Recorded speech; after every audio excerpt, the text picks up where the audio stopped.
ఒకసారి హిస్టరీలోకి వెళితే అలాంటి ఒక ఉక్కు మనిషి మన భారతదేశంలో ఒకప్పుడు ఉండేవాడంటే మనం అసలు నమ్మలేం.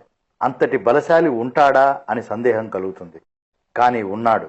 ఈ ప్రపంచంలో అత్యంత మహాబలశాలి, మహాశక్తిమంతుడు, కలియుగ భీముడు అనిపించుకున్న ఆయనే శ్రీ కోడి రామ్మూర్తి. ఆయన గురించి ఈ ఎపిసోడ్ లో తెలుసుకుందాం. ఈ వీడియో మీకు నచ్చినట్లయితే లైక్ చేయండి లేదా షేర్ చేయండి. రెగ్యులర్ అప్డేట్ వీడియోస్ కావాలంటే మాత్రం నా ఛానల్ ని తప్పకుండా సబ్స్క్రైబ్ చేయండి. అది 20వ శతాబ్దము తొలి దశ. స్పెయిన్ దేశంలో ఎద్దుతో పోరాడే ఆట అంటే బుల్ ఫైట్ జరుగుతూ ఉంది. ఇది స్పెయిన్ లో చాలా ప్రసిద్ధమైన ఆట.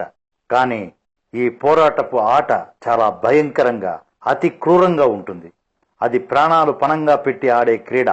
మనిషో లేక ఎద్దో ఎవరో ఒకరు ప్రాణాలు పోగొట్టుకోవడం ఖాయం. అలాంటి పోరులో అసలు ఎలాంటి అనుభవం లేని కోడి రామ్మూర్తిని పాల్గొనమన్నారు. అతను సరే అన్నాడు. బరిలోకి దూకాడు. అంతే, తన పదునైన కొమ్ములు ముందుకు వంచి బుస కొడుతూ బరిలోకి దూసుకొచ్చింది భారీగా పొగరెక్కిన స్పెయిన్ బుల్. అది సుమారు 10 మంది బలమైన మనుషులు మూకుమ్మడిగా ఒక్కసారి బంధిస్తే కాని దాన్ని ఆపలేరు. కాని దూసుకుని వస్తున్న స్పెయిన్ బుల్ కొమ్ములను కోడి రామ్మూర్తి వడిసి పట్టుకున్నాడు. కోడి రామ్మూర్తి బలం ముందు పొగరెక్కిన స్పెయిన్ బుల్ కి పొగరు దిగిపోయింది. దిమ్మ తిరిగి బొమ్మ కనిపించసాగింది. క్షణాల్లో దాన్ని క్రిందకు పడదోశాడు. అంతే, అది మళ్లీ తిరిగి లేవలేదు. వేలాది మంది ప్రేక్షకులు హర్షధ్వానాలతో ఆ స్టేడియం మార్మోగిపోయింది. అంతేకాదు, కోడి రామ్మూర్తి తన ఛాతికి చుట్టి కట్టిన ఉక్కు గొలుసులు ఊపిరితిత్తులలోకి బలంగా గాలి పీల్చుకుని కండలు బిగిస్తే ముక్కలైపోయేవి. ఛాతి మీదకు ఏనుగును ఎక్కించుకుని 5 నిమిషాల పాటు నిలిపేవాడు. 2 కార్లకు తాళ్లు కట్టి ఒంటి కాలితో ఆ తాళ్లను తొక్కి పట్టుకుని కదలకుండా ఆపేవాడు. ఇతను ఒంటి చేత్తో రైలింజను ఆపిన ఘనుడు. ఈ రియల్ హీరో కోడి రామ్మూర్తి గారు మన భారతీయుడు. అందున మన ఆంధ్రుడు అంటే మన హృదయం కాస్తంత గర్వంతో ఉప్పొంగుతుంది. అవును కదా? అందుకే ఆయనను మల్ల మార్తాండ, మల్ల రాజ తిలక్, జగదేక వీర, కలియుగ భీమ, జయవీర హనుమాన్, వీర Kanteerava, Indian Hercules, Indian Sandow వంటి బిరుదులను కూడా సొంతం చేసుకున్నాడు. సాధు పదవర్తి, సన్మిత్ర చక్రవర్తి, రమ్యతర కీర్తి శ్రీ కోడిరామమూర్తి అని విఖ్యాత నాటక రచయిత కాళ్లకూరి నారాయణరావు గారు శ్రీ కోడిరామ్మూర్తిని ప్రశంసించాడు. లోకమాన్య తిలక్ విదేశాలలో భారత ప్రతిభను ప్రదర్శించమని ప్రోత్సహించాడు. ఆనాడు ఇంగ్లాండును పాలించే కింగ్ జార్జ్, క్వీన్ మేరీలు కోడి రామ్మూర్తి బల ప్రదర్శనకు ఆశ్చర్యపడి ఆయన్ను మెచ్చుకొని ఇండియన్ హెర్క్యులెస్ అనే బిరుదుని ఇచ్చారు. ఆ విధంగా బ్రిటిష్ రాజదంపతులచే గౌరవించబడిన భారతీయులలో మొదటివాడు కోడి రామమూర్తి. శ్రీ కోడి రామమూర్తి నాయుడు 1882వ సంవత్సరం శ్రీకాకుళం జిల్లా వీరఘట్టంలో జన్మించాడు. ఈయన తండ్రి కోడి వెంకన్న నాయుడు. చిన్నతనంలోనే తల్లిని కోల్పోయి తండ్రి ప్రేరణతో విజయనగరంలో తన పినతండ్రి కోడి నారాయణ స్వామి దగ్గర పెరిగారు. అక్కడే ఒక వ్యాయామశాలలో చేరి దేహదారుఢ్యాన్ని పెంచుకోవడంతో పాటు కుస్తీ కూడా నేర్చుకున్నాడు. తన 21వ ఏటనే కోడి రామ్మూర్తి ఛాతిపై 1.5 టన్నుల బరువు మోసేవాడు. తర్వాత 3 టన్నుల బరువు కూడా మోయగలిగేవాడు. మద్రాసు సైదాపేటలోని కాలేజీలో 1 సంవత్సరం వ్యాయామశాలలో శిక్షణ తర్వాత సర్టిఫికేట్ అందుకొని విజయనగరానికి తిరిగి వచ్చి తాను చదివిన హైస్కూల్లోనే ఫిజికల్ ఎడ్యుకేషనల్ టీచర్ గా చేరాడు. పొట్టిపంతులు అనే మిత్రుడి సహకారంతో విజయనగరంలో సర్కస్ కంపెనీ నెలకొల్పాడు. తుని రాజుగారి నుండి సంపూర్ణ సహకారం లభించింది. తక్కువ కాలంలోనే కోడి రామ్మూర్తి సర్కస్ సంస్థ పలుచోట్ల ప్రదర్శనలిచ్చి మంచి పేరు తెచ్చుకుంది. తెలుగు జిల్లాలో ప్రదర్శనల తర్వాత 1912లో మద్రాసు చేరాడు. అక్కడే చైనా, జపాన్ కళాకారుల సహకారం ఆయనకి లభించింది.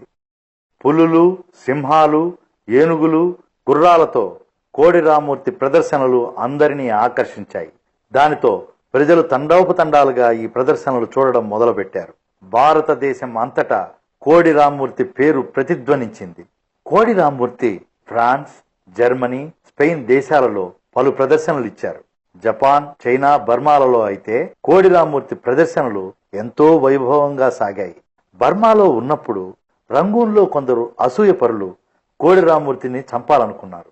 ఎలాగో ఈ విషయాన్ని పసిగట్టిన కోడి రామ్మూర్తి ప్రదర్శనను అంతటితో ఆపి మరుసటి రోజే ఇండియాకు వచ్చేశారు.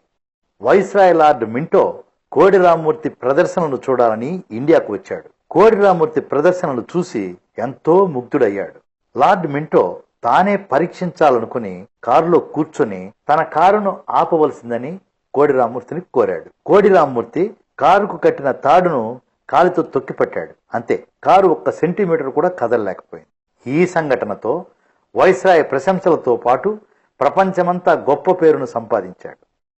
మోక్షగుండం విశ్వేశ్వరయ్య, పండిత మదన్మోహన్ మాలవ్య, ప్రకాశం పంతులు మొదలగు వారు కూడా శ్రీ కోడి రామ్మూర్తిని ఎంతో ప్రశంసించారు. కాలిపై రాచపండు రావడంతో కాలు తీసివేయవలసి వచ్చింది. అంతటి శస్త్రచికిత్స జరిగినప్పుడు కూడా నొప్పి తెలియకుండా ఉండటం కోసం క్లోరోఫామ్ తీసుకోలేదు. ప్రాణాయామం చేసి నిబ్బరంగా ఉండిపోయాడు. తన చివరి రోజుల్లో పాట్నా క్యాపిటల్ బలంగీర్లోని కలహండి పరగణా మహారాజు సర్ రాజేంద్ర నారాయణ్ సింగ్ డియో పోషణలో జీవితం గడుపుతూ 1942 జనవరి 16న మరణించారు. ఏది ఏమైనప్పటికీ శ్రీ కోడి రామ్మూర్తి గారు కోట్లు సంపాదించారు. అంతకంటే గొప్పగా దాన ధర్మాలకు, జాతీయ ఉద్యమాలకు ఆ డబ్బును ఖర్చు చేశారు. తెలుగువారే కాక భారతీయులందరూ గర్వించదగ్గ మహనీయుడు, దేశభక్తుడు, కలియుగ భీమ శ్రీ కోడి రామ్మూర్తి నాయుడు గారు. ఇంతకీ ఓ గమ్మత్తైన విషయం ఏమిటంటే ఈయన పూర్తిగా శాకాహారి. ఆశ్చర్యం కలుగుతుంది కదూ. మరి అదేనండి, కోడిని ఇంటి పేరుగా పెట్టుకుని కనీసం 1 గుడ్డును కూడా తినకుండా అంత శక్తిమంతుడు అయ్యాడంటే బాప్రే, నిజంగా శాకాహారంలో ఎంత పవర్ ఉంటుందని నిరూపించిన మహానుభావుడు ఆయన. ఖచ్చితంగా శ్రీ కోడి రామ్మూర్తి గారికి చేతులెత్తి నమస్కరించాలి. నచ్చితే లైక్ చేయండి.